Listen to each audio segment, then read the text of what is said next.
God is my thrill. When I have the backing from God to do what He called me to do, then He will make sure I have everything I need. And He has been my ultimate supplier in everything that I do. That is from my business to my book to my relationship. Is to have God in the center of it. The real thrill. So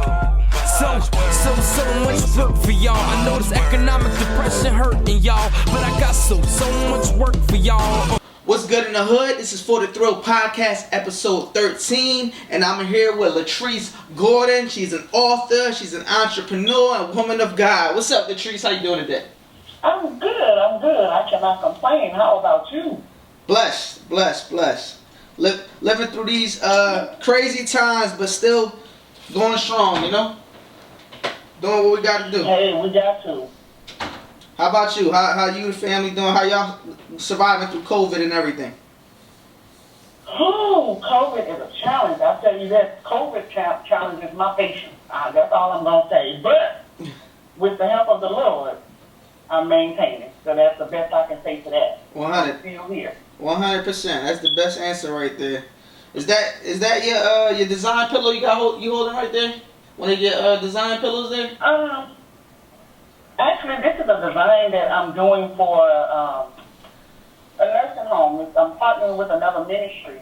Can you called Young Exquisite in San Antonio, and we're donating pillows to the nursing home for Christmas. So this is just one of them that's that nice. I've designed. They're called the no-sew pillows. So basically, I just kind of cut them and tie capsules on the end of them and stuff them with cotton and decorated them. And I'm actually making 100 of these by hand. So Wow. we go out a campaign about that to get donations for it and all. But this is just one of the ways we give back to the community. I'm always in a giving. I just have that giving spirit on me. So That's a blessing. yeah. So I just graphic expressions. That's what we do. We partner with other businesses and ministries to help their dreams come to pass as well.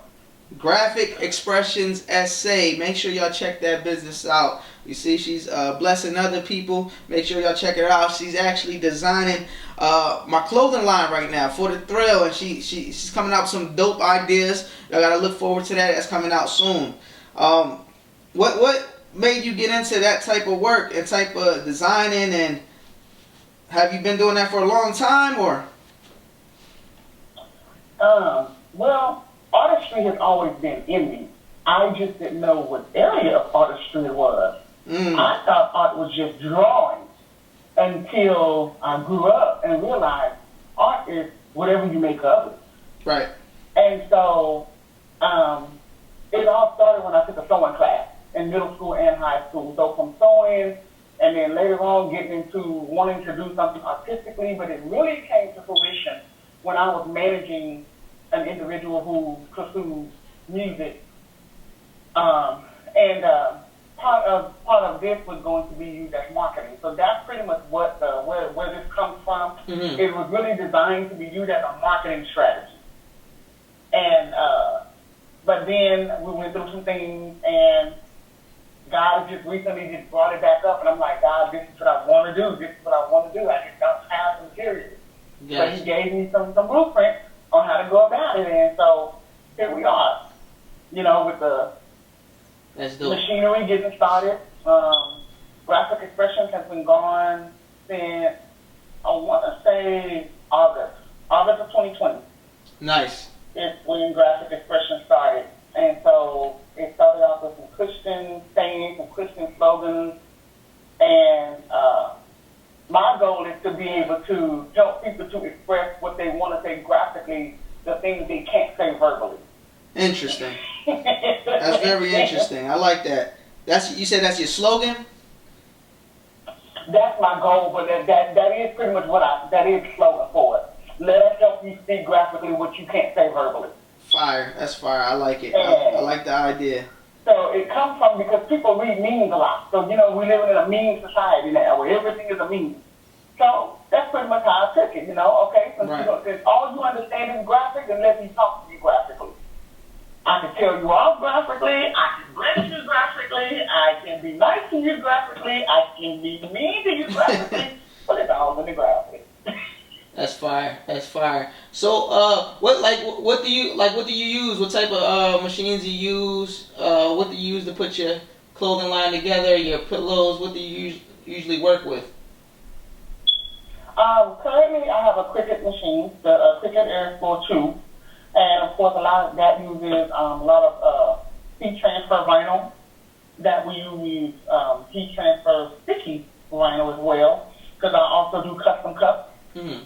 And so yeah, I actually have a couple of cups where I have some faces on them. So when I put breakfast, I put orange juice in the cup. Basically, that's interesting. So basically, we're eating with an attitude is what I call it, or moon breakfast, something like that.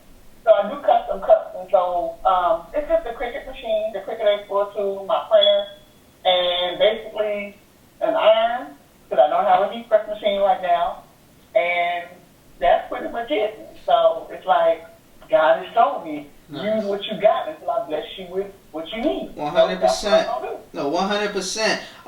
Yeah, she's actually in San Antonio for my Texas people that's on my page. That follow me. Make sure y'all link with her. But not only she does locally, but she delivers out of the state too. So make sure y'all connect with her. She got good material and good work. Definitely. You want to give them any of your socials, any Instagram, anything they can reach you at to maybe get a design or look at your work? You can reach me on my personal page, which is Latrice Gordon, or you can go to Graphic Expressions, which is also on Facebook. I also have an Instagram, which is called Graphic Expressions SA. And keep in mind, expressions is spelled with an X. So it's GRAPHICXPRESSIONS. And on Facebook, it's just Graphic Expressions. On Instagram, it's Graphic Expressions SA. So you can find me on any one of those pages. But again, you can also go through my personal page, and from there, I can direct you to the Facebook page or the Instagram page to view the products and things that we have. And what I'll do is I'll throw it up on here for they can see it, and I'll have it pop up on the screen for you, for everybody can check it out as they watching this podcast. So that's definitely a plus. Awesome. I want to get into this book you got going on. Oh yes, the book Transgression to Transformation, which is a series that is that the Transgression and Transformation book is a series. It's a 3-book series. That book is basically a testimony, and it was designed to be a light of hope for anyone who is going through. My main purpose for that book is I published it in 2017, 54 pages. Under that book, the author name is Lady Smooth Hall. And that book is available on Lulu.com, or you can also find it on Amazon, Barnes & Noble, Google Play Books. There's a hard copy, a soft copy, as well as the ebook version. It also comes in large print for those who wish to have large print. But it's basically a book about where I've been. The book 2 is going to be where the effect of where I've been. Nice. And so book 1 basically tells you about me. Here's my story. Okay. These are the things that happen. I basically give it to you in the raw. This is what happened. Book 2, I'm hoping is set to come out in 2021. It's going to talk about the effects of what happened in book 1. Gotcha. So it's like Transgression and Transformation. Book 1, Transgression and Transformation. Book 2 is going to be called The Storm. So I basically titled my events like a storm, because that's what happens in our life. Nice. Can you give us maybe something like out the book, something you can share with the audience that since someone that doesn't know you, maybe they could get a little insight? Sure. There's a couple of things that I've shared in the book. Where I talked about some stories of my childhood. One of which is kind of funny to me now, but I shared my story about when I encountered hearing aids. And so many people don't know, they can't tell I do wear hearing aids. I hearing loss and sight loss. Mm-hmm. But I talk about my hearing aids in that book and what that was like as a child. Because a lot of times kids, we deal with bullying in school. So basically, I was bullied by way of my hearing aids. Wow. But it was pretty ironic that with these hearing aids, I didn't, you don't realize how something is not working until you get something that replaces what's not working, and then all of a sudden you're like, wait, I didn't know that happened. Oh yeah. That's how hearing aids work. Like an upgrade. Right. So I didn't realize there was a whole bunch of other noises going on until I was at the hearing aids. I'm like, so I can really hear people chew gum and write on paper and erase? Wow. How do y'all deal with that? Without hearing aids, for me, it's peaceful, so I don't think none of that's going on. Wow. So I was like, and so the funny part when I talk about, how I was able to, control my hearing. Like that's the G code. So if I don't want to listen to you, I just use my hearing aids, and you never know I'm using them, and you look like a puppet to me. Wow, that's interesting. That's really interesting right there. So you just be sitting there like. Meanwhile, I'm like, and you just laughing, in your head. Wow. I said you just laughing in your head. If they only knew that I just muted them. Right, nigga like the fraggle rocks and don't even know I ain't hear nothing you saying. The next thing you like, you know what I'm saying? That's just what it's like, but that's how my hearing aids was. But I talked about how I was bullied because I wore glasses. The things I went through with my mother in my childhood, how I was abused, child abuse. I was beaten with the cane pole, and I talked about the effects of that.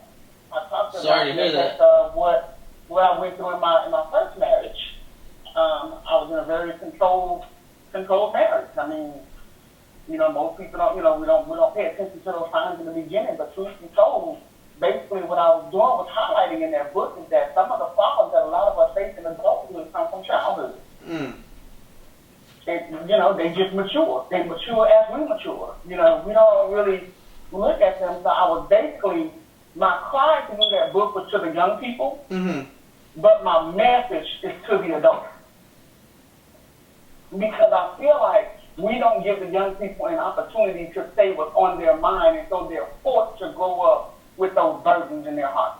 And we wonder why they're acting out. We're wondering why they're angry. We wonder why they have no respect. We never gave them the opportunity to even discover themselves. So we just force them, as adults, we force kids to be what we want them to be, and then when they become an adult, they're like, oh, now I can explore me, and they start doing all kind of stuff. So I didn't know that, and I've sold about over 100 copies of the book. I didn't know that a lot of parents, when they read it, they actually sat down and talked to their kids. What is some of the things that I did that may have affected you? And the one thing I really want to relate to parents about that book is that apologizing to your child for your mistakes doesn't make you wrong, but it frees your child, even as an adult. Wow. I can't tell you how many times that my mom, one of the things that she said to me was, and this was in my adult ages, but she was such a bitter mother. She was bitter. She was angry. And she really didn't know how to mother me. So I grew up angry all those years because of her approach as a mother. And her excuse is, I did the best I can do. Well, I get that you did the best you can do, but have you ever thought to seek some counsel about what you do? Now, that's kind of where I went. Go ahead. When you say seek counsel, like as far as what, like a therapist, or that's what you're saying she should have done? Counsel is just someone to help you to make sure that you are doing the right thing for that child. I mean, not every child is perfect. Not every child is the same. But just make sure that you are not executing some passed down parenthood. Because many times we take on things just because mom and daddy did it, I'm gonna do it. Or just because my sisters and them did it, I'm gonna do it. Sisters and them, that grandma right there. Right. You gotta break the shackles, break the chains. Well, I'm just saying, but we can't just because. And here's the thing about it: just because we don't see the physical damage that's being done doesn't mean there's not any spiritual damage being done. Right. So it might look like it worked for mom and them, Mm-hmm. but truthfully it did not, because now you have a child that's growing up with some inner hurt, some inner anger, some inner bitterness because of your method of parenting. That sounds deep. It sounds really deep. Yeah, y'all gotta check that book out. 2021, Yeah. The second book is coming, right? But yes, the second book is coming. I'm aiming for a 2021 published date on that. So that's in the works. And again, it's like I have to, each time I write my book, I relive these emotions. You know, I cry, I laugh, I smile. But the main thing is I get to see God, because God shows me that in all of that, I have my hand on you. That's awesome. In all of that. You know, it was an awesome writing for me. It was a sense of relief. You know, many people think I wrote it for the sake of a tea party. No, it's to bear witness. It's so that somebody else out there can know that you're not alone. Mm-hmm. And just as God got me through, He can do it for you. Amen. So, so when you say many people, why you say many people? Like, a lot of people approached you, or because you said many people think it's a pity party. Like, did people like reach out to you, or like elaborate on that? Actually, I've had some people to say, well, you know, the past is the past, and you need to leave it in the past. Mm-hmm. You know, or, you know, you keep dwelling on that, or you keep saying that, it's like you never got over it. And it's like, no, that's not the case. Until you get to know me, then you will know that it's not a pity party. Right. It's to shed light. Right. It's to shed light. So, yeah, I've learned that it was also my family members. They wasn't too happy that I wrote it. Mm-hmm. They were not. That got back to me, and my response was, it's not your story, it's mine. So if you don't like what I wrote, perhaps you need to write your own story. So was it because you meant, maybe because you met, is it because you mentioned them? Is that why they felt some type of way, or? Well, I mentioned them, but I did not use real names. Gotcha. So they knew who it was about. I think, gotcha. To be honest, I think this is amongst many households that I can say this for. Mm-hmm. Many times we tuck things under the carpet and hope that it never gets discussed. Them skeletons. And when it gets exposed, then that's when it's like, why did you say that? So I think that's more or less where it was coming from, is the fact that how could you share those things? How could you speak on those things? When truth be told, it's something that's tucked under the carpet in just about every household. Every household got some secrets that they're not telling them. But the truth of the matter is, if you look at the lifestyles of the individuals, your lifestyle will tell the secrets. I don't have to verbally tell it. Mm-hmm. The truth comes to light all the time. Yes, it does. All the time. Yes, it does. That's. But I'm excited about that. Yeah, I'm very excited. But I'm also going to come out with a product line for that as well. Transformation. I'm going to come out with. You got a little tongue twister with that. Y'all tell people to say that 10 times fast. Imagine that. Transgression to transformation. I tried to do it 3 times, so I can miss half number 2. So then I said to myself, oh, that's what speaking in tongues is like. Okay. That's funny. So you said you dropped the book in 2017. So how was the writing process? How long did it take you to actually write the book and put everything together? The writing process, all in all, it took me about, I'm going to say 8 months to a year.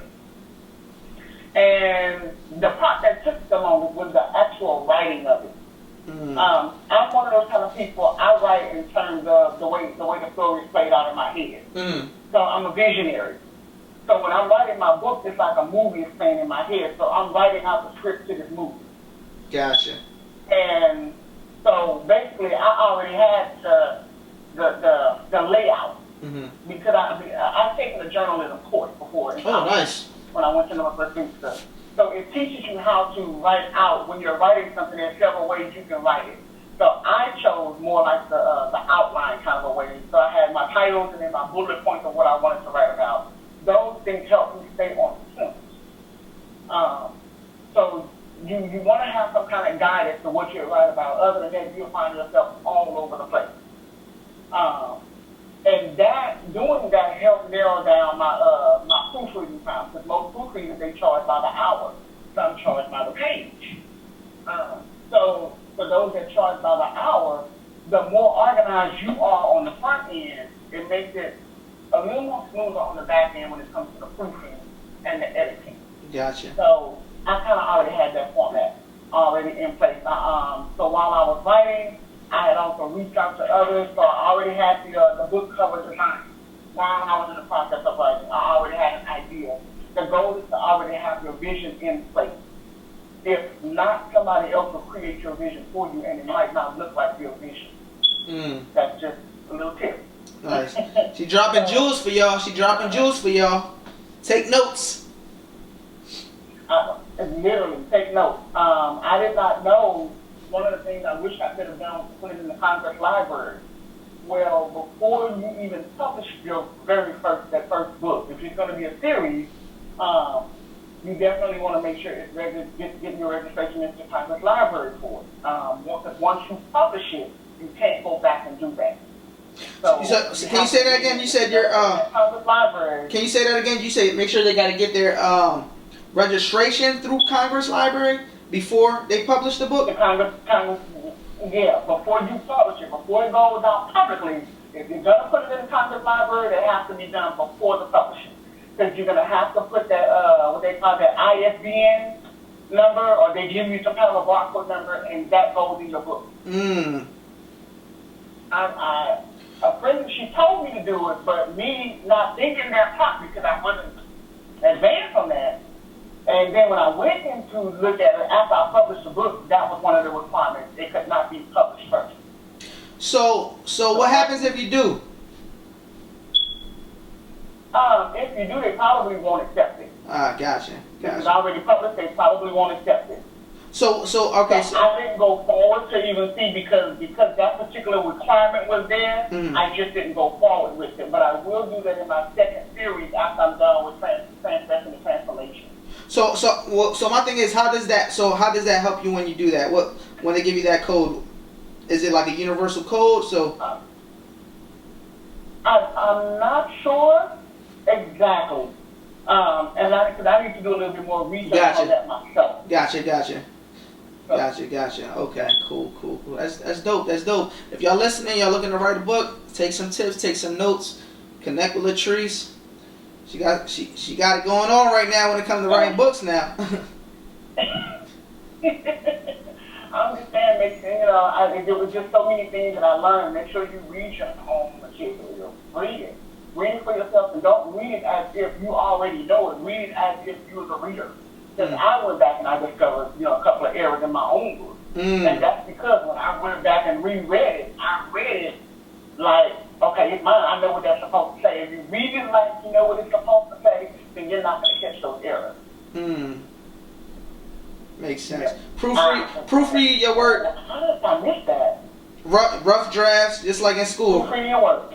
Make your rough drafts and then keep going. So, what year you started writing the book? What year you started like the actual process? To be honest with you, I started writing that book in 2010. Oh wow! But I didn't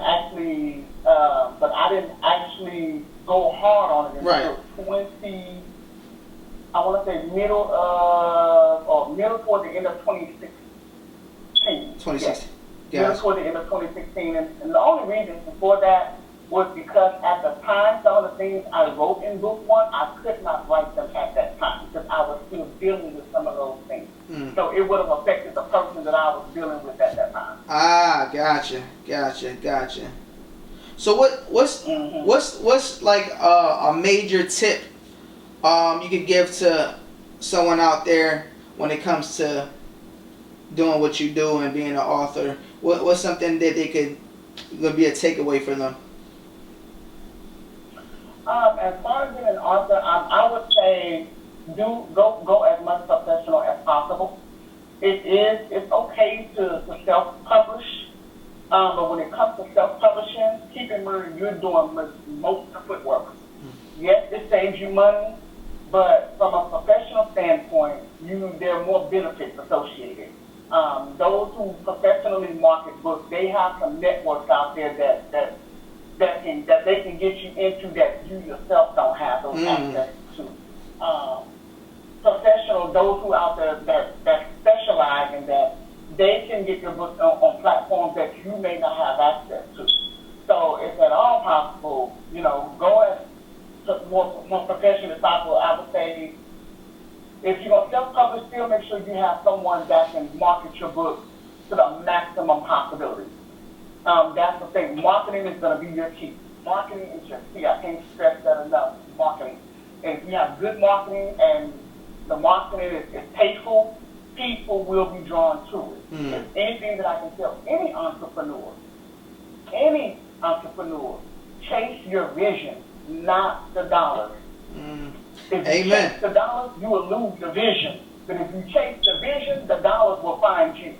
Because that's what money does. Money needs to be used. So therefore, it needs to find a place to be used. So chase your vision, not the dollars. That's some words of wisdom, y'all. That's some words of wisdom. I've been learning as I go and keep doing these podcasts, the tricks of the trades when it comes down to it. Also with the time differences. If I'm interviewing someone that's in a different time zone, let me make sure I say Eastern Standard Time. Because this morning, so it's where I'm at. It was 10 o'clock, about 10 something. Where Latrice is at, she's in Texas, so she's an hour behind. So I messaged her 15 minutes before the podcast, my time, like, hey, I didn't see you on. Is everything okay? She goes, yeah, everything's okay. She was doing an appointment, and she's gonna be out at like 9:45. And on my time, I'm like, it's already 10 o'clock. I'm confused. And then I'm like, wait, different time zone. Latrice, you was panicking with a needle in your arm, right? It was just funny because I was panicking. I'm sitting there just like, wait, what you mean? I'm not on. Oh, like, the only one can make me panic and not get you out. That's too funny. That's too funny. Oh my God, that was too funny to me. Like, that was the highlight of my morning right there. And all I could think of was literally, I'm gonna tell you what I saw. The picture you guys talking about, hello, I'm a bad guy. Oh yeah. Because that picture looked like you look like you just got out of bed. So I thought that was the image I was going to see of you when you sent that to me. I'm like, okay, you about to come down all over the head and TJ. Yeah, because it was earlier over there. That was, I got to, see, that's what I was saying earlier. Like, I'm learning from every podcast. I learn from this, learn from that. Like the thing with the time on the camera, because when I first started doing a podcast, I didn't know it would shut off every 30 minutes. So I will be recording, and if we go over that 30-minute mark, we missed some good material. So I'm looking, and we're like, oh man, I missed this. I lost all that good content. So now I go back and change it up. And I was already thinking, like, okay, I need to make sure that there's plenty of lighting. Only because, again, I've dealt with photography too. Like, I'm a well-rounded female. I've dealt with photography, so I understand the lighting. I understood that, I need to make sure my background is not cluttered.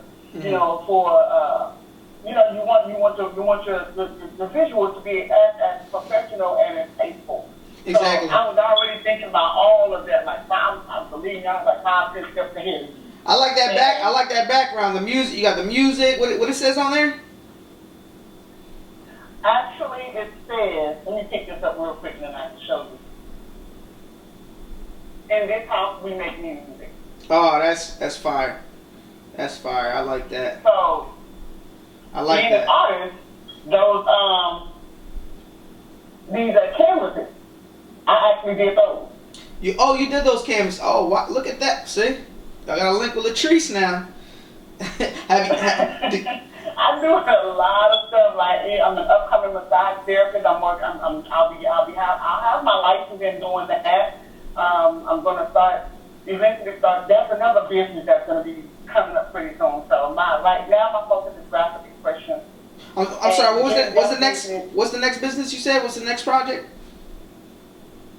My next project is massage therapy. Oh, massage I therapy. Start a business called Miracle Touch Massage and Spa. Nice. And so I actually I don't have a setup here anymore. I still have a setup, but I actually have a whole massage table set up. Nice. So I actually You get full body massages.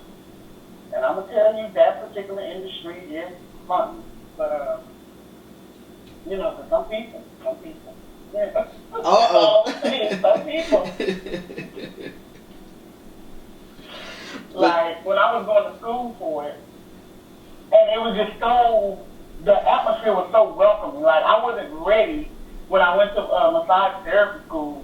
Put in the like the first half of the class was bookwork. The second half of the class was the actual massages. Uh-huh. And I'm like, they dim the lights, and then we get to section off the areas. And she was like, okay, so we're gonna go ahead and we're gonna start with this. We're gonna start with some exercises. I'm like, okay. With some what? Go in there and get under Exercises? And, huh? Did you say exercises?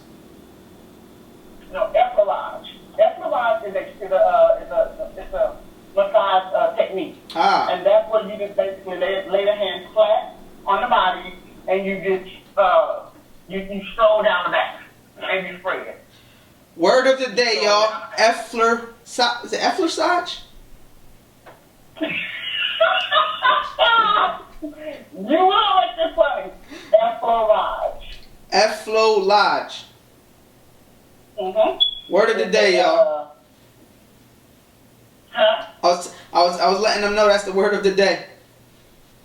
Oh, right. That's a new one, right? Yeah. And so that was the first technique. And she was like, so we're going to go ahead, so one person's going to go on the table. So the whole time she's talking, again, I'm always 5 steps ahead thinking, which sometimes can be a problem for me. I'm thinking, so I'm going to have to take off my clothes? Somebody going to see me naked? This is what's going on in my head. So she goes, so we're going to close in, and you have to get completely undressed. Wait. But then I found out, part of the laws in Texas is for massage therapists is your client has to always remain closed. The only part that can be exposed is the part that you're working on. So they teach you about draping. Draping is that when you just expose the body part. So when you're laying face down and I need to work on your arm, then there's a way that I pull the sheet back and I just expose the arm and I do my massage on the arm. So that part back up and go to the next body part. So the whole time I should never see anything other than the part that I'm working on. That's a law. That's not a rule. Interesting. So we have to learn those different techniques, the exercise, the exercise, the what we call them, it's another one, it's like 5 of them, they're not in my head at the moment, but those are the two ones I was like, okay, so the exercises, those is just kind of where you do the hands and you rub down the back with your fist, you rub down the back. So it was just interesting to know that my thing, what I say to massage therapy, for anybody out there, if you can affordably incorporate massages in your life, if not twice a month, at least once a month. I did not know that massages help with a lot of health things. It helps with high blood pressure. It helps with muscle spasm. It helps your blood flow through your body. Basically, all we're doing is we're manipulating your muscles in an effort to get so that your muscle is not so tense, so that your muscle is not, that's where a lot of the muscle spasms come from. Muscles that are tense. And they didn't clamp up into a ball in massage therapy. We just basically manipulate their muscles to get it to relax. That's all we're doing. That reminds, actually, I was reading something on that. I actually read a good book. Oh, what's the name of it? Something, is it Peace? Anyways, in the book, the guy talks about like a lot of natural stuff and like how he used to massage his own body from head to toe, just massage himself just to work his muscles, keep his blood flowing, and like he was a spiritualist. I don't know if it's called Spiritual Peace. I'll send you the name of it since you're a reader. Okay. But it's cool because he also talks not just about just massaging. He talks about all types of things spiritually. It's real interesting because he talks about even when you eat, Like he says, you should enjoy your food. Like don't try not to rush it. Just actually enjoy what you're actually eating. Like they did back in the day. If you're eating something, use your taste buds. Think about it. Just focus on that moment. She said today we're always here. We're always there. We're looking into our phones. Try to just focus on what you're doing in the current moment. It's pretty dope. And that is very, very, very true. And we always trying to get it and go. We don't give our bodies time to process. Right. We don't give our bodies time to even receive what we take in, and we wonder why our bodies is not operating the way it should. Right. You know, technically, if we honestly just took care of our bodies the natural way and allow our bodies to do what we do, we could eliminate a lot of the health issues that we have. A lot of our health issues is really a result in how we eat and how we're taking care of our bodies. Right. That was something that that was revealed to me when I went to my doctor and back in 2015, and I was told then I was pre-diabetic. Oh wow. And when I went back, she said to me, well, your AWon is still out of control. She said, so Latrice, one of two things that's gonna have to happen. She said either A, lose the weight, or I'll put you on the meds. At that very moment, that's when I heard the Spirit of God say to me, your healing is in your health. That's exactly what was said to me. Your healing is in your health. It's not in the pill. The medication, the pharmaceutical business is making money off of basically keeping you on medication. The more medication they keep you on, then the more they make money. So the medication is never designed to completely heal you. Wow. It's designed to keep you coming back so they can continue with that revenue. But your healing is in your health. Yeah. It's all in how you take care of yourself. It's in your exercise. It's in your diet. It's in how you eat. It's in how you take care of your body. That's where your healing is at. And I was just like, man, and I actually found that to be true. I actually started and I don't want to say diet because on a diet there's a beginning and end date. That's something I learned from somebody. A diet has a beginning and end date. But what she likes to call it, which is JJ Smith, and she's on Facebook as well, she likes to call it, we're going to change our eating habits. Oh, okay. And basically, it's the green smoothie challenge. So I did that. And believe it or not, in within a week's time, I had lost 10 pounds, and I began to see a difference because being that I'm pre-diabetic, I started seeing my feet swell up. But when I started taking away the weight, the swelling went away. Interesting. And what type of products, like she was... Very interesting. What does she push? What's her service? Basically, she has a book. Oh, she has a book. Okay. And I actually have it here. I don't want to get up in the middle of the podcast and go get it. But she actually has a book called let me see if you can get it for me. I think it's in the wrong. If you want, you can. She has a book, and the book is designed for you to be able to just change your eating habits. And basically, she had something that happened to her health-wise. She tells her testimony, and she was on bed rest.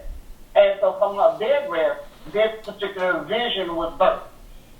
So she gives recipes on how to make smoothies, different types of smoothies, and she gives recipes on how to eat. Basically, and I was amazed because her whole book, the 30-day book, she basically gives you a whole grocery list. Wow. So you just basically go by the grocery list and prepare it and eat it accordingly. Nice. And the thing of it is, if you just include a 30-minute workout, 30 minutes, and do that, you will see the changes. I truly endorse that. So here's the funny part. You know me, I always got something funny that goes with stuff I do. So I was trying to figure out, because I hate trying to go to the thing to work out. Hate it. So I have to find a way to exercise and make it fun. Well, right. It's all mentally. Today, I thought. Since I like to dance, I thought I'm gonna dance for 30 minutes. Nice. Because you know how we do. Nice. Real. Yeah. You know when you go to the club back in the day, we all did the step slide. Oh, yeah. Down. Yep. You know, we Turn did it. the little slide, right? Oh, yeah.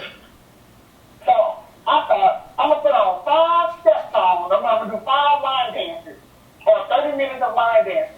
and that's gonna be my exercise. Interesting. I look at dance a whole different way now. I bet you do. I bet you do. But that's a good idea because it is really all mentally. It's all mentally on how you treat it when it comes to exercising. And back to what you were saying about the pills. You're right. Me personally, I don't ever take pills. Never take pills. Even if I'm feeling sick or anything, I don't take pills. I try to be as natural as possible. And honestly, I have no health issues. No health. Every time I go to doctors, I'm good. 100% good.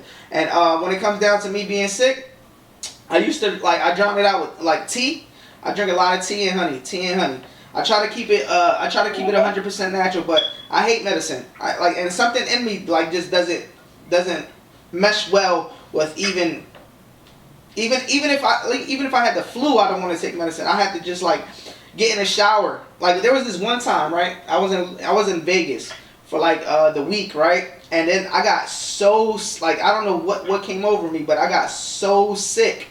And people telling me, here, you need to take some medicine, this and that. I'm like, no. I'm like, and this was just overnight. So what I did was I sat in a hot shower, put the shower on my spine, and sat there for maybe 2-3 hours.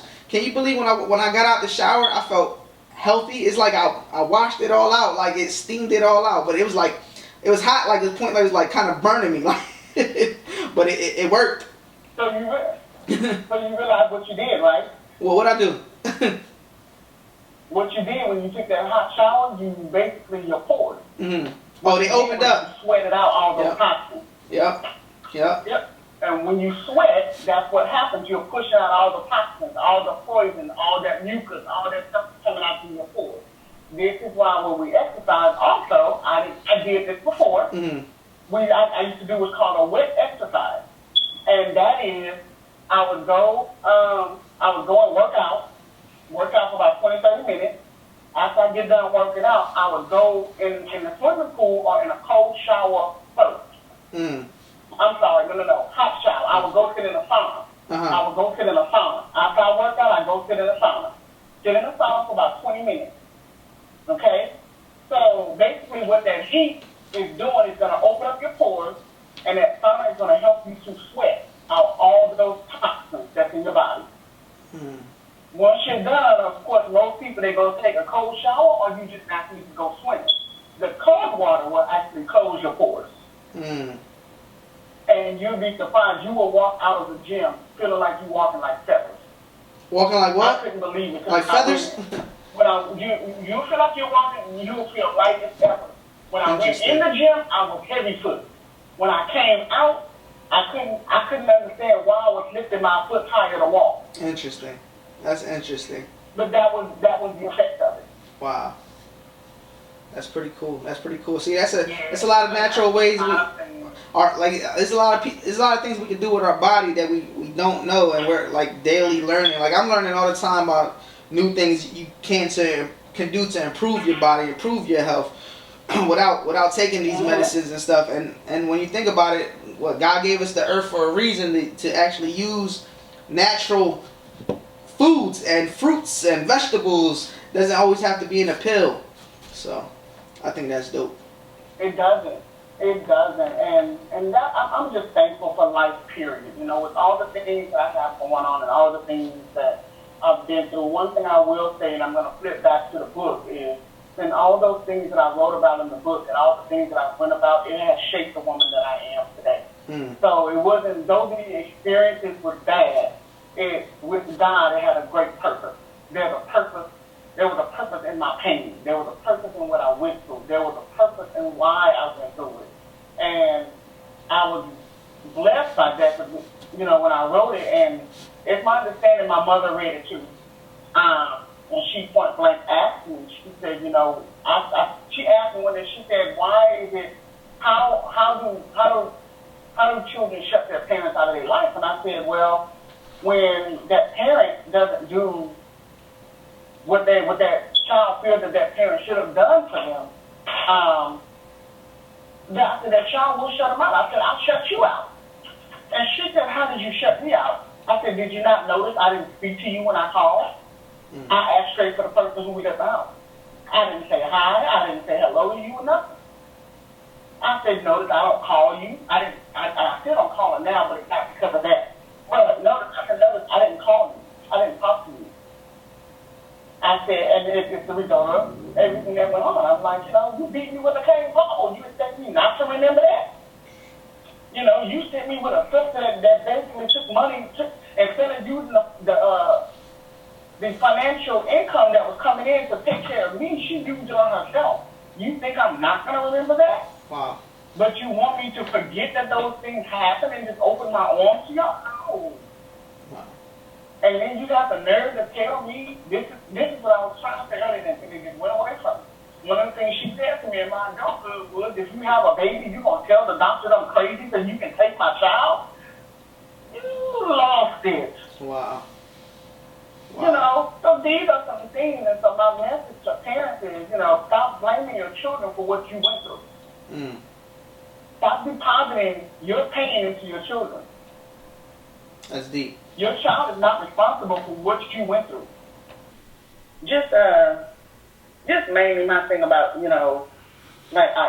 get that from, my mother was she was a single mother. Mm-hmm. She raised 3 girls. Of course, the 3 girls, I'm the youngest of 3.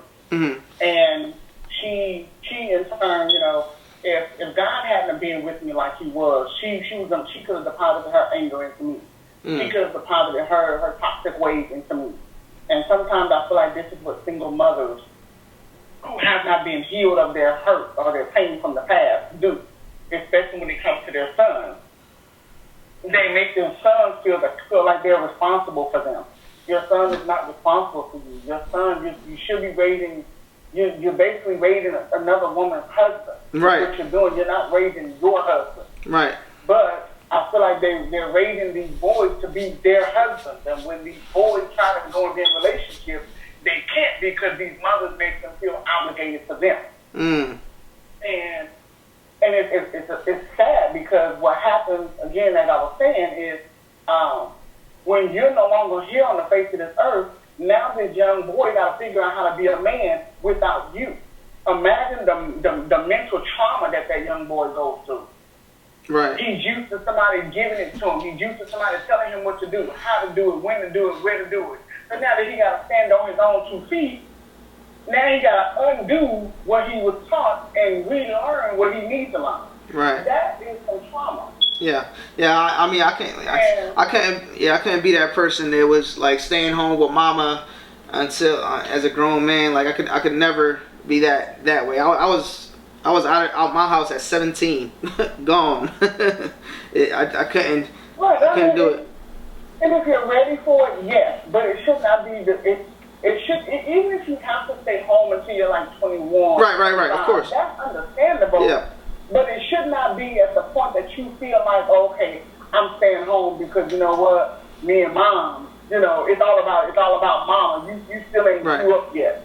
All because mama won't let you grow up because mama needs you to be her man and not somebody else's man. Right. And the minute you're going to be in a relationship with somebody that your mama don't agree with, then she wants to make it seem like everybody else is the problem. Right. No, everybody else ain't the problem. So my thing is, I just wish women would really understand that you can't say there's no good men out here, or you can't say men are damaged and not look at the source of who raised them. Mm. And I know that's a punch right there. Mm. And I have to give that to the men too, because for the men that's not in these babies' lives because they choose not to be. No, I said it like that for a reason. Mm-hmm. But because you choose not to be a father to your child, and you're leaving the woman to raise that child, who is not the child? It's not the child's fault that they don't know how to be in a relationship. Right. Exactly. But that child can only blame that on mama and daddy for so long too. Right. Because at some point, when you become your own man, it's your responsibility to learn. Right. So it's a lot of that, but it's amazing how we talk, and this came from a friend of mine who posted on Facebook and said, we always talking about deadbeat dads, but nobody ever talks about toxic mothers. Mm. And that is so true. Yeah. That's so true. I always want to say the man is deadbeat, like, well, that's not the guy, my fiance. he has a son that he has not seen in, years, for whatever the reason is, and so now no telling what that child is being told. Here's the bad part about that, Thrillz, is, and there's a movie that's similar to this. I just don't remember the name of it. But basically, here's the bad part about that. Whatever that child is being told about his dad, once he gets to know his dad, now he has to undo all that anger and rechannel it in order to forgive him and build a relationship. Wow. That's a lot. You gotta rebuild. Reconstruct. You have to you gotta tear yourself down. That's the killer. Because now, and I have to put myself in those shoes because I was angry at my mother for years. Mm-hmm. So now I got to rechannel this anger. Do you know how hard it is to rechannel some anger that you've been holding on to for years? That takes a lot. Mm-hmm. And now I got to trust you and I really don't know you. That is a lot. And we're not even thinking. So my thing to these mothers who are intentionally keeping the father from their kids. What if society kept your child from you? How would you feel? Right, yeah. And if you don't like it, then why would you do it to the father? So what you don't agree with him? So what y'all not together? So what he decided to move on because things that work out? You shouldn't take it out on the child. It's not the child's fault. Right, 100%. You're right. They definitely shouldn't take it out on the child. You messing them up mentally. Mentally destroying them. Right. And now, thankfully he has another son. My fiance has another son that he's able to be a father to. And that's my biggest thing. So my thing is, let me support that, So he talks to me about, things like, when he calls me and this, and I said, keep in mind, there was a point in time when you didn't talk to him. I said, consider it a blessing. Mm-hmm. That this is one of the mothers of your children that don't keep him from. Mm-hmm. So you have an opportunity. If you want to make a difference in the world today, start right there. 100. Keep the difference. 100%. Make sure he don't go through what you went through. Oh yeah. No, like, definitely. My heart goes out to the men. My heart goes out to the men because there's not enough support for the men. Women got support all over this U.S. Women got support groups, support sisters, support everything. But men don't have a lot of that. There's no platform where a man can really go and cry about his hurt without coming out of feeling like he's weak. Yeah, well, see, that's not a weak man. That's the thing. That's like society raised us like that as men to be like the way the world has worked all these years. And like, if you're not a strong man, or if you're crying, they say you weak. But I mean, there's times I say there's times where you have to cry, like even as a man, like especially when it comes down to family and loved ones. And then, in my opinion, there's times where I don't think a man should be crying, and there's times it's a thin line between that. It's a thin line between that because it's certain times like, son, you gotta toughen it up. But see, I'm not a father, so I don't know too much about father-son bonds. But what I do know is love from my family, the love I get, and the love they give me, and the love I give in return. That's what I could go based off of my mother and how she raised me. So there's certain things that I would go out there and like. It's some people say I'm cold because I wouldn't show certain love to certain situations just by the way I am. But other times people say I'm extremely loving. It all depends on the scenario. Like my grandfather, he was like, I would say he was cold. I think that's something that I seen so much because I remember my grandfather wouldn't even like from my dad's side. He passed away, rest in peace. But I loved him. He loved us, and I knew it. But like he wasn't the type to hug. He was the type to shake. You gotta shake his hand. I hug my grandma, go to him. You shake his hand. Like he was tough. Like he was that old school grandpa that's like, this is what you gotta do. And I mean, you shake a man's hand, like teaching you that type of way.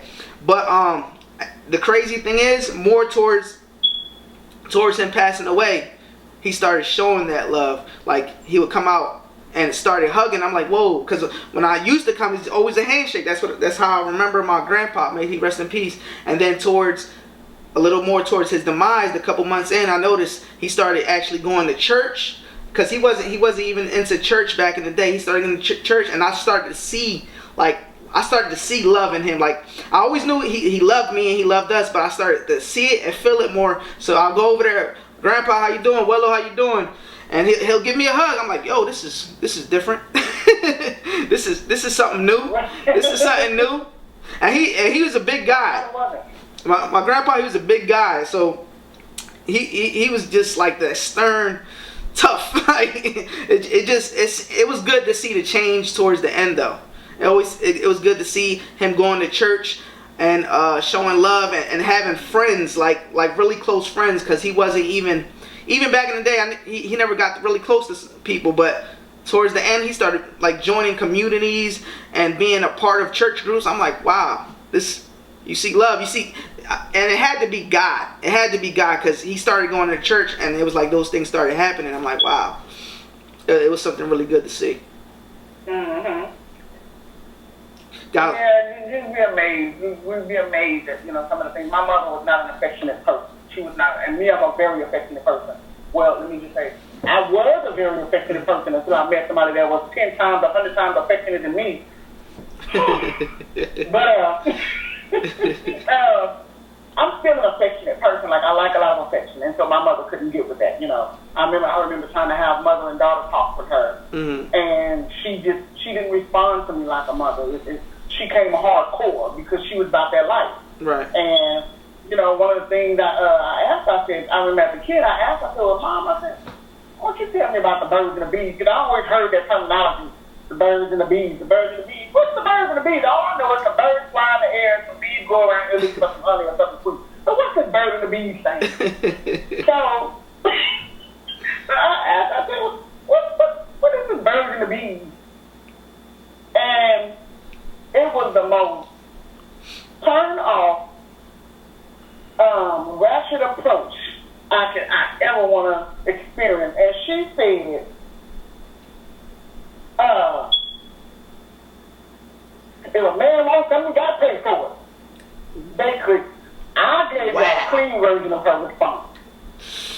But her response was very derogatory and very ratchet.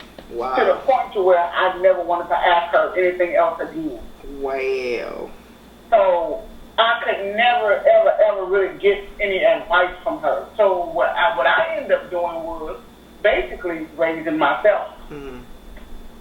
I had to learn how to be a woman. I had to learn how to be feminine. I had to learn how to, grab on to some of these femininity traits. I had to learn how to present myself like a woman. I had to learn how to talk like that. I had to learn these things. But I couldn't get them from her because she wasn't giving them to me. I had to learn how to dress. It took me to my adult years to really start to have a love for heels and purses and dresses. It was in the middle of my first marriage. All of a sudden, a light bulb came on, and I wanted some dresses. I'm like, oh, I don't know what sexy spirit came over me then, but somehow it came. But other than that, I was tomboyish. So much look for y'all. What's good in the hood? This is For the Thrill Podcast, episode 13. Apologize, we had some technical difficulties towards the end of the podcast, but I want to give Latrice another shout out, and I want to thank her for showing her emotions, showing her book, and expressing her feelings about things that she's been through in the past. So make sure y'all check out the book, Transgressions to Transformation.